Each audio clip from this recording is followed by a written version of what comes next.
They enlightens each and every one of us. And so it is. So it is. So it is. Thank you. Thank you, You're most Sonia. welcome. So welcome to Conscious Conversations. It's a production, it's a presentation of Virtual Practitioner Program. The Virtual Practitioner Program is a core of practitioners that is home office, that serves home office. And we are from all over the world. So today I am going to be speaking about unconditional love. And thank you for being here. Is this just for practitioners, by the way? No, it's for anybody who wants to come, even people who aren't in CSL. Okay, good. Thank you for asking. Love appears to be an interplay between the human experience and the God experience. So I'll start by sharing my screen. Slideshow. From the beginning.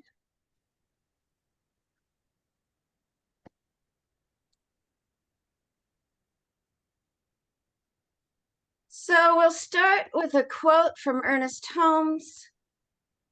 Love is an essence, an atmosphere which defies analysis, as does life itself. It is that which is and cannot be explained. Words cannot express its depth or meaning. And then he goes on and says a universal sense alone bears witness to divine love. So what this means is, as much as we're trying to describe it, this is a concept we're talking about. And love is really an experience and a decision. So in exploring love, we'll be looking at many different traditions and how they define love.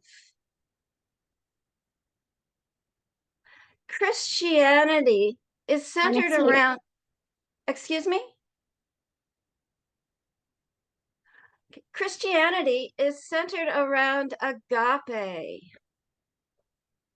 The ideal is to love God as God loves us. Agape is from the ancient Greek. It refers to a specific type of love. Other categories of love in Greek is filial love, which refers to brotherly love. Eros, referring to romantic love. And familial love. And this agape transcends all these different types of love. It's unconditional, not based on perception of worthiness or on behavior. It's selfless, where it prioritizes other people's needs and well-being above one's own. It cares for others without seeking recognition or seeking any kind of reward. Agape is also thought to be sacrificial, in that we may be put at a disadvantage by practicing agape. It's an intentional love. And this passage in 1 Corinthians explains it very well. Love is patient, love is kind, and we probably all recognize this on some level. It does not envy, it does not boast, it is not proud. It does not dishonor others, it's not self-seeking, not easily angered, It keeps no records. Love does not delight in evil, but rejoices in truth. It always protects, always trusts, always hopes, always perseveres. Agape is associated with divine love. Love your enemies, love your neighbor as yourself. It's also associated with the love that we should have for our siblings, for everyone else. And in Christianity, to love as God loves us, we forgive.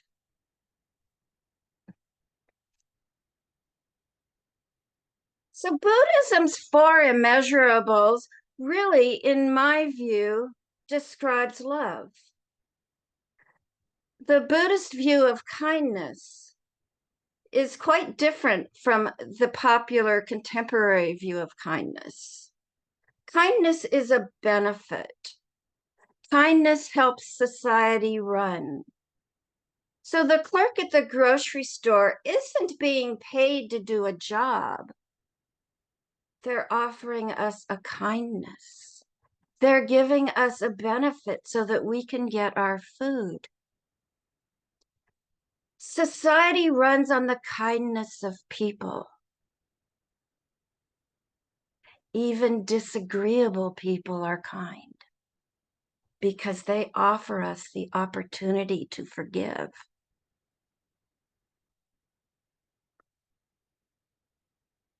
The four immeasurables are states of being, states of mind that one can aspire to. They're qualities that represent the ideal state of mind, states of being to cultivate the benefit of all, for our benefit and for others. The four immeasurables guides conduct, and behavior. So loving kindness wishes wellness, happiness, freedom from suffering for all beings. You may have heard this. May you be happy. May you be well. May you be free from all suffering. May you live life in peace. And that's only one version. There are many, many versions of loving kindness, or what is frequently called metta. And metta is a Pali word. Pali is the language of the Buddha. Another one of the four measurables is compassion. Compassion is the ability to recognize suffering, to join in suffering, and have an intense desire to alleviate it. Without a strong loving kindness practice, though, compassion can hurt. So it's a more advanced practice. Empathic joy, the ability to take joy in another's successes. Equanimity, the ability to remain calm and centered no matter what is going on. Now, all of these practices require a great deal of honesty. If we're angry with someone and we're offering them loving kindness, it may be better to put them on the shelf if we can't find a way into loving kindness. But remember, everyone has positive qualities. So while practicing loving kindness, we can focus on their good qualities, on their positive qualities.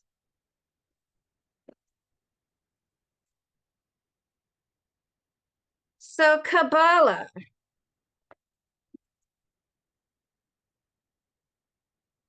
Kabbalah has a symbol of the tree of life, which is called the Sephiro.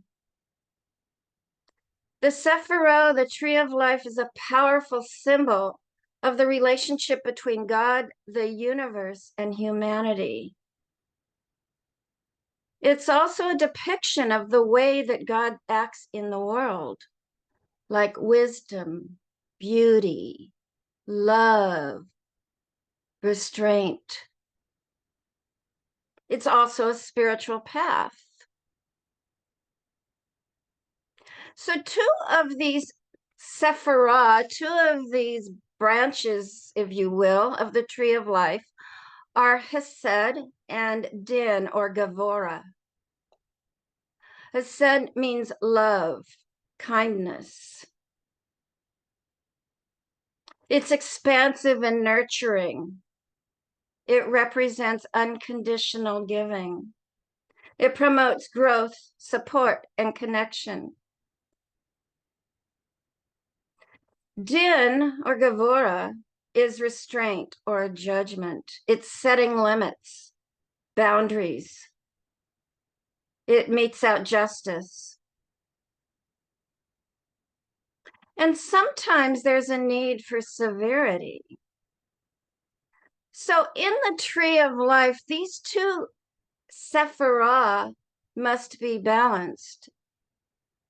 If we have an overabundance of love, it is suffocating. It leads to a lack of boundaries, jealousy. Too much restraint without love leads to rigidity, harshness, coldness, fear, and control.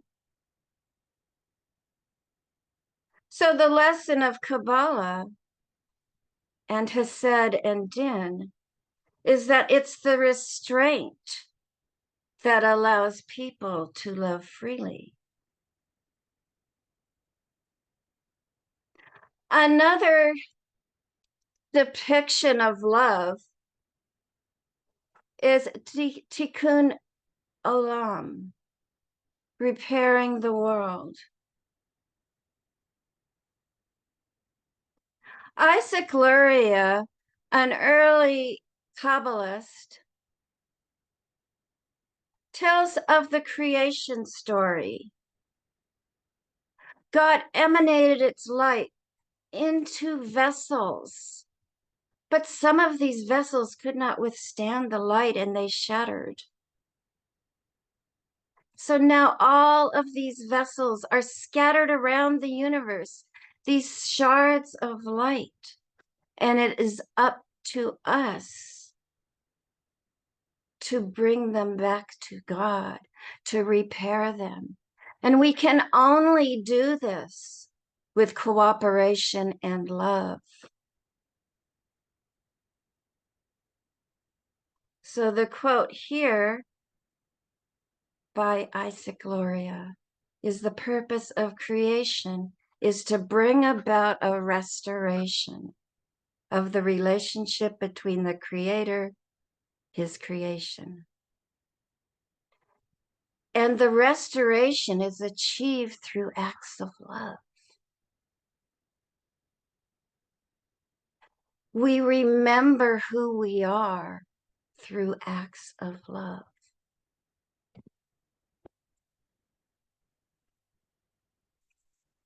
So other perspectives, Sufism, Ishq, is a deep, deep passion for God.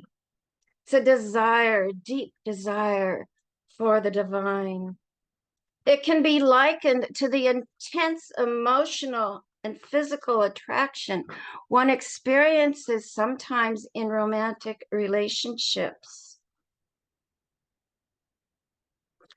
It can be an ecstatic, transformative experience, experienced during poetry or during the dances of the whirling dervishes. Similarly, in Hinduism, there is bhakti, worship and devotion, which is often practiced in community with chanting and call and response, ecstatic kirtan. where the chanting gets you closer and closer to the awareness of God. Siva in Hinduism is selfless service, and Prema is divine love. It's the love that transcends all others. It's the highest form of love. Like agape, it's divine love, as well as the love, the ideal of the love between people. It's often expressed in the context of relationships with deities and gods. And then there is Taoism and Wu Wei, effortless action, flowing and letting things be exactly as they are, letting the action and the flow move us from the very center of our being. By practicing effortless action, we find that love is flowing through all of us. And the lesson of Taoism is to surrender to love and just let it be.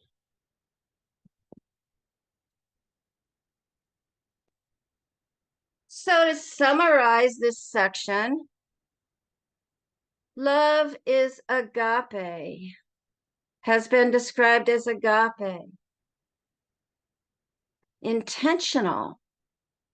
Agape is intentional. So is kindness and the four immeasurables. The loving kindness, compassion, empathic joy, and equanimity.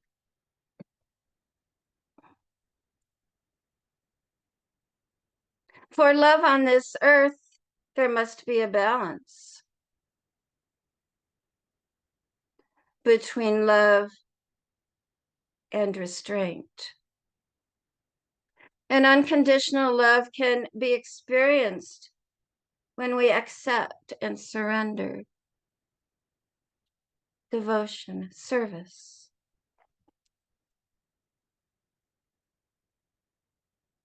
So my question to you is, how do you experience this love? What is your definition of love? Stop sharing.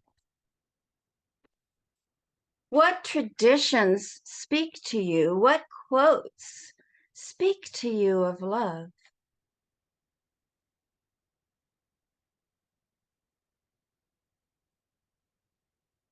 What do you think of any of these descriptions? Did they resonate?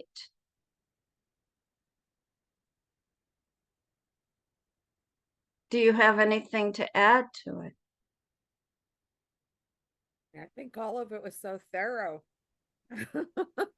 Oh, there's more. There's more. Well, I regularly practice seva, and one of the things that's real important in my the meditation, besides Indian, is where it comes from. That it comes from your heart, not from anything that you expect back. So I think that's a really important aspect of it. It's part of my nature to give that. You're frozen, I think, Joni. For any of it, so I liked what you shared about that. I don't have any quotes. I just think about my fur babies as an example of unconditional love, right? I see Mary shaking her head. I mean, that's just love. No matter what, you walk in the door and there they are, loving up on you, and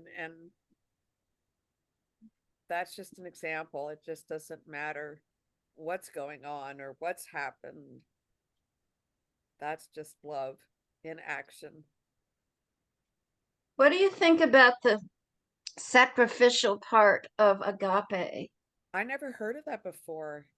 That seems to be everything that I researched on it. Yes, Barbara. When you read that, it made me think of the saints. I don't know why, but it brought up that idea of, SAINTS? yes, yes. That their Hmm. love of God was such that they were willing to sacrifice their lives for their belief in God. Mm-hmm. And also the disciples, because a lot of the disciples were tortured and put to death after Jesus had died. Yeah. So that's what it made me think of. Whether or not that's, I mean, I think I would have to contemplate that more to see if there's another perspective, but that's what immediately popped to mind. That's an interesting point. Is that in Then the I think about Job too, right? Yes, yes. Mm-hmm. Thank you. Did I see you raise your hand, Joni?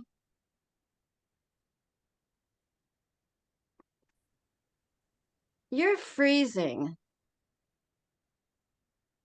I thought that was my computer. Yeah. We ready to move on?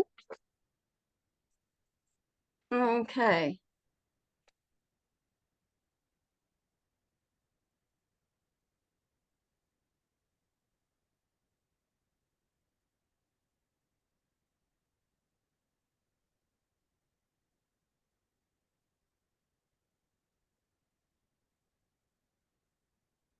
So I don't know if I can really say exactly what unconditional love is not, but I'll give it a shot. It's not just an emotion. We have a tendency to associate those warm feelings with love, that those warm feelings are love. We have a tendency to think that we love something external that makes us feel warm. But love brings warm feelings, but it's not an emotion that arises spontaneously or a fleeting feeling. Now, granted, that may be unconditional love rising up through the defenses, but that's not all unconditional love is. Most spiritual traditions regard it as a higher principle that transcends personal emotions and personal feelings. But love is a state of mind. It's a way of behaving that we choose. It's a way of thinking that we choose. It's a decision. It's an intention. It involves both cognitive, what we think, how we think, and behavioral elements, how we behave. And it's not outside of us. We are the one experiencing it. We are the one feeling it. We are the one deciding to act in a loving way. It's within us. It is who we are. Now, it's not infatuation. Infatuation often often involves idealizing the other person, seeing them as our other half, making us complete, making us whole. Infatuation involves the belief that something outside of us can make us happy, that they can make us complete. And that is an illusion. Or is it? Mark Nepo brings up an interesting point. I'm not sure if I agree with it, but he claims that infatuation brings down our blocks to love so much that it can be a doorway into unconditional love.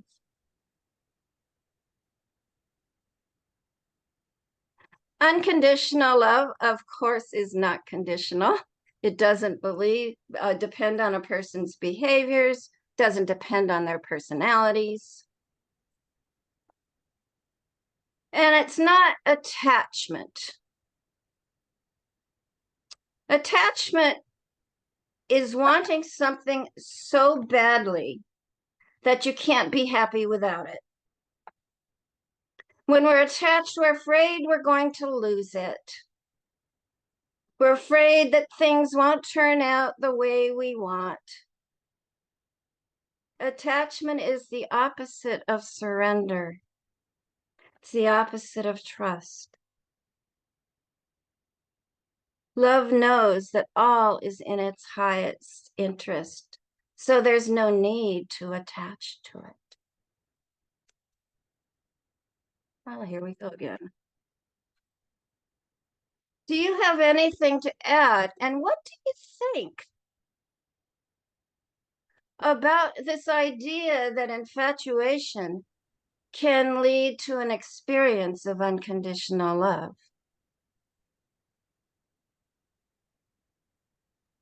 I wonder if that unconditional love under those circumstances is healthy. That's my thought too. Yeah. But it's also just playing devil's advocate, and it's not something I've had enough time to think through. And I'd want to read the rest of what Mark Nepo said about that to have it in context. But it might be that doorway that leads into that. And then it's a process, because I don't know about you guys, but sometimes in relationships, it doesn't necessarily start out with that unconditional love. There's some connection that happens. And then over time, it changes into something else. So I think it's a possibility. And I also like Brene Brown's description of what unconditional love is, that it's accepting the other person, not wanting them, not expecting them to change, loving them in spite of their flaws. Mm-hmm. And I think, at least for me, that's a process. And it's a Absolutely. practice. It's a practice too, one that's ongoing. Sometimes I'm much better at that than others. It's an intention, isn't it? Yes. And sometimes that intention just goes out the door because some behavior triggers expectations about how I think it should be a different way, or I'd like it to be different. And then I have to remind myself, oh, wait a minute. For at least for me, my expectations are the root of my suffering and my unhappiness when I have and I know that that's part of being human, that we do have expectations in relationships. That's a normal desire. But I also am aware, at least for me, that that's truly where a lot of my upset, angst, monkey mind chatter about stuff comes from. The attachments. Yeah, that it should be, could be, I want it to be different. And even for myself. Barbara, I think that's true for a lot of people, the expectations. Right? Mhm. That's the root for a lot of people. Yes. And so the unconditional love is not having that. So it is a practice, like you said, Karen, or, and an intention. Mm-hmm. And that intention needs to be mindful. And mindful in the sense of being conscious. Because I can get caught up in my everyday stuff that's going on, whatever that may look like. This meeting, then what's going to happen afterwards, what happened before. And if I'm not consciously thinking about that intention of, I accept my husband, I accept what he chooses to do, those kinds of things. Yeah. And So- society today I think a lot of society misses that intention. Yes. They expect it to well up and just be there. And I think sometimes you alluded to the thing, or not alluded to, you listed the things that unconditional love is not. And I think sometimes movies and books portray a love that doesn't really address what love really looks like in all those different forms that you said, but the unconditional part, because we see the two people fall in love and everything's hunky-dory. Well, that's, what happens after the book or the movie ends.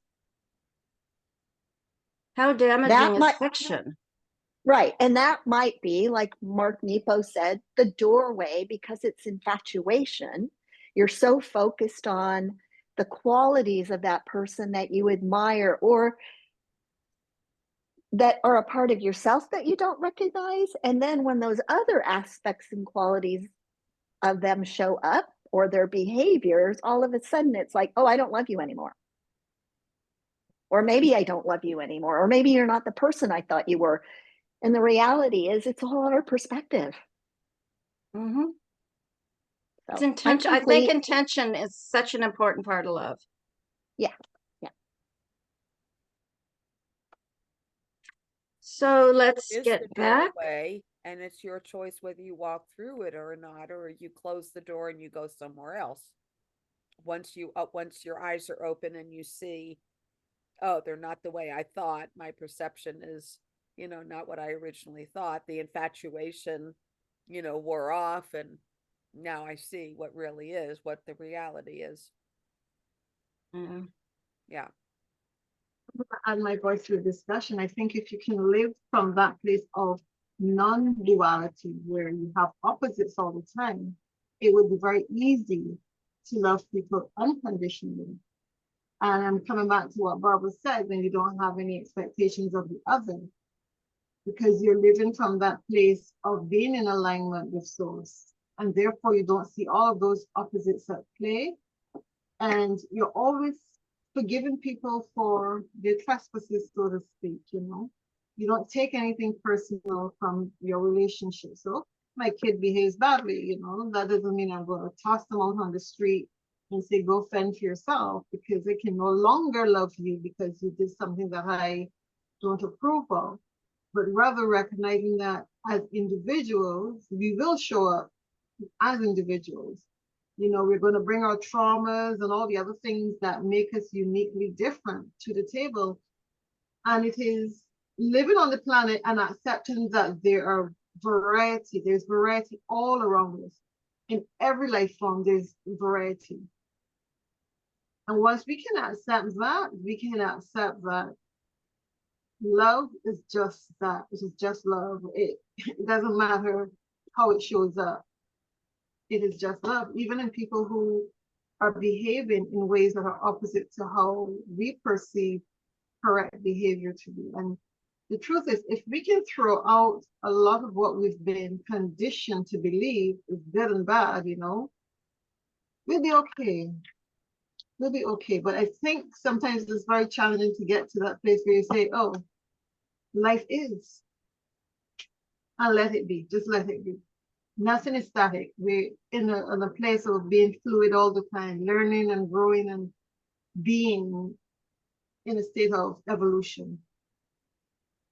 And I think that's what agape love is about. Just living in the flow.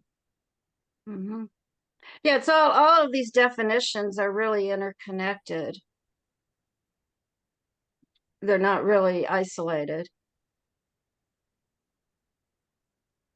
Well, I think that when you brings put up them the all point that together, you have like the most full definition, of an authentic, complete life.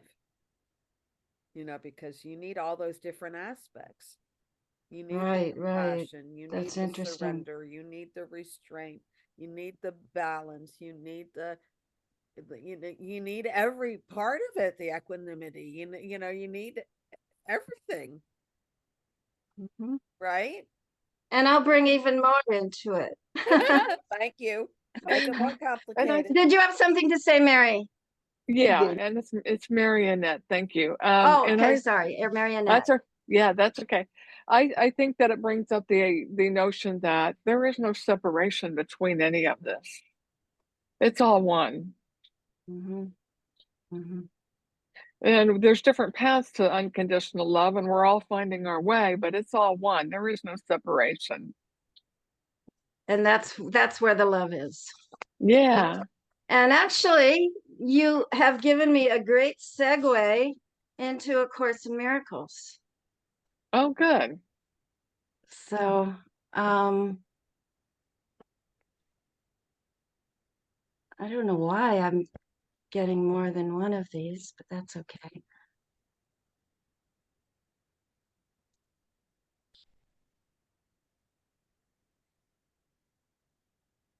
So, A Course in Miracles starts out with the opposite of love is fear, but what is all encompassing can have no opposite. So, according to the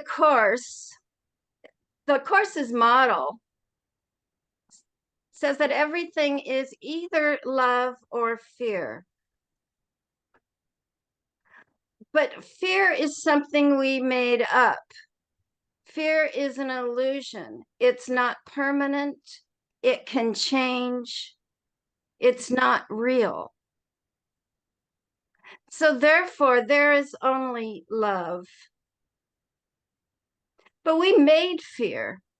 And because we made it, we believe in it. So we make elaborate defenses to defend this belief in separation. So fear goes along with the belief in separation. The model that A Course in Miracles proposes is rather complex. So the essence of it, though, is that there is only love.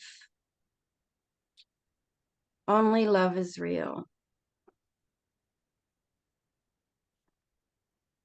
A Course in Miracles distinguishes between special relationships and holy relationships.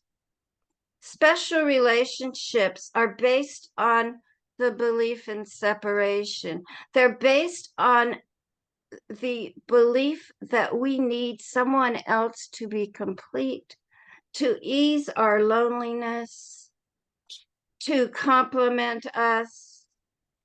It's based on the belief that we are not whole right now, that we don't have everything we need, and that we need someone to fill up our empty spaces.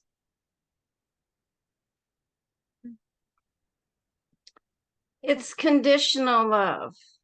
It's based in expectations. And the person that we have a special relationship with is seen as special. That's why they call it special relationships, and more valuable than all of the rest. A Course in Miracles calls the special relationship a tool that holds the belief in separation in place.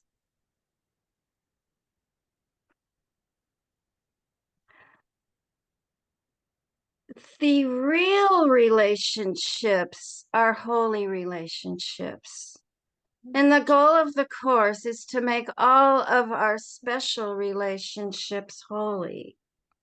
Holy relationships occur when two people come together with the intention of growing, of learning, of supporting, of recognizing their shared oneness, recognizing the divine essence in one another. They have a shared purpose, not the individual purposes of special relationships. They have a shared purpose to extend love to the world and to extend healing.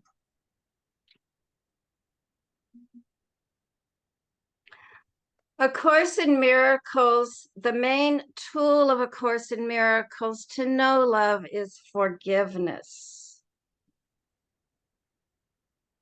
However, forgiveness is not the usual type of forgiveness. In A Course in Miracles, forgiveness means that involves the recognition that we were never separate. The person we thought we were, the person we identified with, never existed. They were just a product of our mind, of our imagination. We think we are evil, mean, whatever, insecure. Those things aren't real. Those aren't who we are. And so because it isn't real, there's no need to defend it. Forgiveness, the only thing to forgive is to forgive yourself for believing that we are separate.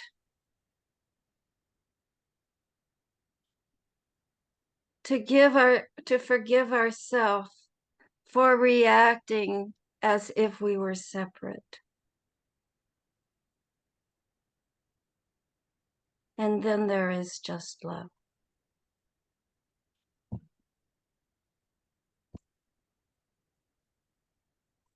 So, quote from A Course in Miracles, teach only love because that is what you are.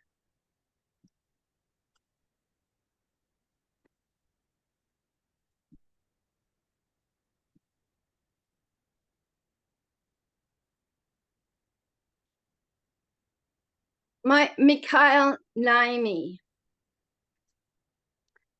was a 20th century Lebanese American philosopher who was close friends with Khalil Gibran. And he wrote a lot about love and attachment. Naimi stated, to understand love, we must recognize it as a spiritual force, one that drives transformation. This force heals past wounds. It helps us release that which holds us back. Love unifies us. It helps us see that we are all the same.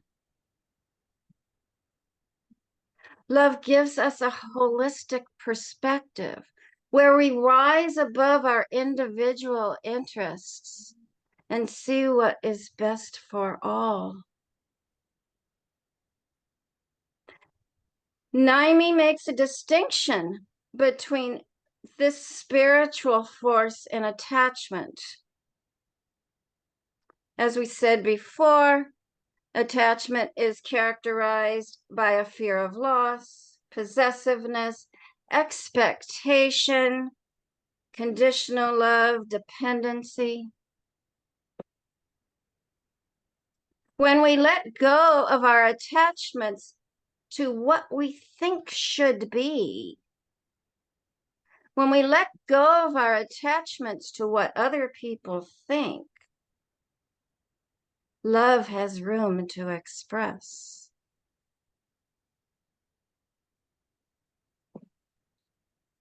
Naimi recognized, though, that on this planet, love appears to be dual. And this is because of our attachments. They cause us to suffer. We're afraid someone will die or they'll leave us. We experience anger or sadness if they don't live up to our expectations. But without all of this, there's no pain. When we transcend this dual nature, we are free to love.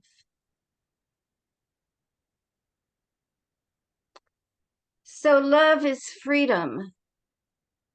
When we are free of attachments, we are free to love. And love transcends personal struggles. It connects us. The experience of love connects us to higher states of being where we can experience deep, deep fulfillment and profound inner peace. It allows us to appreciate the present moment. And in the present moment, there is no fear. There is no loss. There is only love.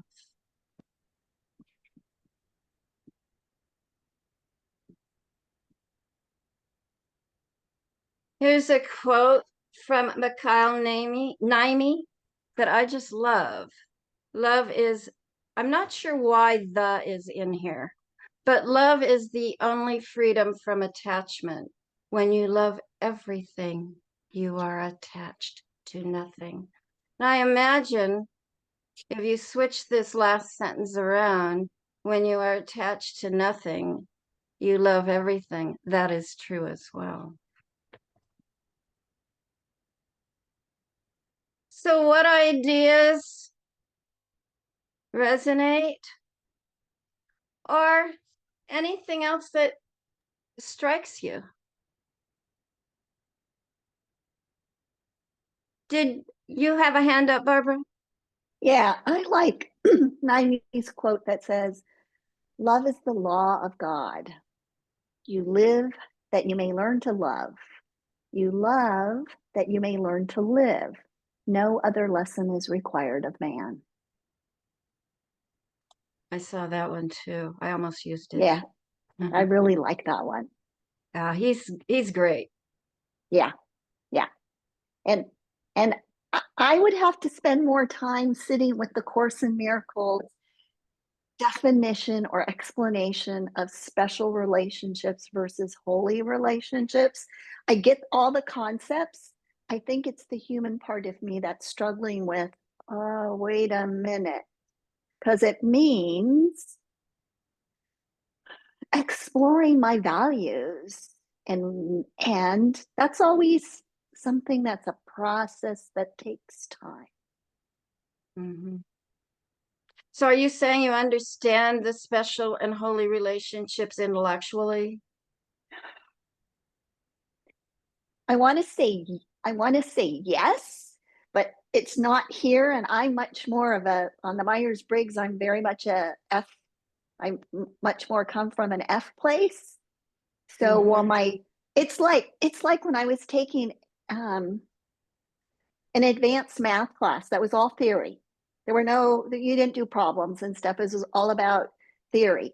I got the theory, but if you asked me to just explain it to you, I couldn't do it. I got it here, but I couldn't get it from here to my mouth to explain it. So that's how I feel about those definitions. Well, they make sense, but I don't know if I could explain it because I need to integrate them, and I also need to sit with, so how does that bump up against values? Because I noticed that there's a little resistance when you read that. Mm-hmm. And when that happens, I'm aware that sometimes that's happening because it's bumping up against some values. Well, I don't think that there's a relationship alive that is purely special because of who we are. I think we're all a mix of holy relationships and special relationships. I mean, any relationship we have with a person, because of who we are, there's always that love there. There's always that desire to expand, but sometimes it's expressed and sometimes it isn't. And I think maybe for me, I don't know that this is something you actually articulated, or it's just something I'm aware from reading the Course in Miracles. It's the idea that creating a special relationship, or having the idea that we have a special relationship, is essentially, again, I don't know how to articulate this, but it's about our separation from God. It's yes. When we do that, we're doing what Sonia talked about earlier about that duality, that we are separate from God. And when I've read The Course in Miracles, they talk about special relationships as if we need them. These are my words. This isn't necessarily how it's meant. We need them because we feel this separation from God. And that's not accurate because we are not separate from God. But we have this experience. So then we have these special relationships. So that's the piece where I say it bumps up against my values. Okay, so essentially what A Course in Miracles, I think, is saying is that special relationships are ego driven. That Yes, they are yes. our attempt to look for God in another person. I mean, look for our completeness in another person. The completeness, but I see if it is about looking for God in other people, I personally don't necessarily see that as a problem. Well, because God is in each one of us. So well, why wouldn't I see? I think I need to qualify that. It's about looking for peace, not God. Ultimately, unconsciously, it's about looking for God, but we're looking outside of us. So that's probably the connector there. Sonia, Yes. what were you going to say? I was actually going to ask a question because while listening earlier, what came up for me was this special kind of love where we say to people, I love you, but then we exclude other people from that love. And what does it really mean to say to another person, I love you? If love is unconditional, it is this thing that we all refer to as source as well. If it is all there is. How do we get these little individual bits and pieces of love where I love Barbara, but I don't necessarily love Karen, you know? So I'll call Barbara every morning, hey Barbara, I love you. And I'll call Karen, but I'm not expressing that to her. I think sometimes with special relationships, especially when it is a romantic special relationship, I think we get caught up in the chemistry of male and female energy that wants us to have sex. And a lot of people get confused with love and sex. You said a lot, Sonia. We have 5 minutes, so we should start wrapping it up. And you should have listened to Johnny first. Yeah, you said a lot, Sonia. I loved everything you said. And I want to say in response to Barbara, I think the separate, I forget the phrase, separation relationships, I think they serve a purpose because we are spiritual beings having a human experience. So in our human experiences, we need to have relationships, right? Because we're not always holy.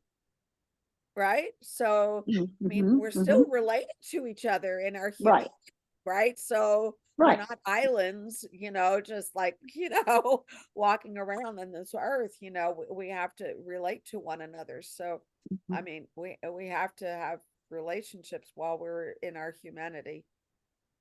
And what the Course is saying, that let those relationships all be dedicated to seeing the holy in everything. Rather than let those relationships reinforce our egos. The special relationship reinforces ego. Yeah. Which is separateness. Yeah. Yeah. Separateness. I was a little reluctant to bring up the word ego because there's so many different definitions of it. But in the Course, it means simply the belief in separation. Marionette, did you have something else to say? No, I'm good. Thank you. This has been very enlightening. Okay, thank you.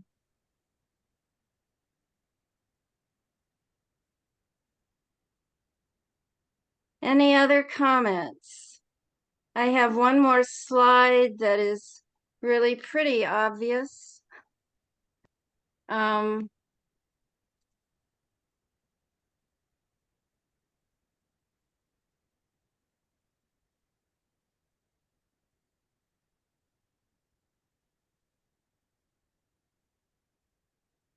So just steps to recognize and embody love. everything that we spoke with, make it intentional. Release fear, embrace unity, practice forgiveness, kindness, the four measurables, practice agape, gratitude. And I did have one more question, but we really don't have time for it. So if you would like to be on the mailing list for future conscious conversations, please email me at in.the.stillness@outlook.com, and I'll put you on the mailing list. And it's the first Saturday of every month at 11 a.m. Mountain Time. Yet we are taking December off, and our next Conscious Conversations will be Saturday, January 4th with Sonia.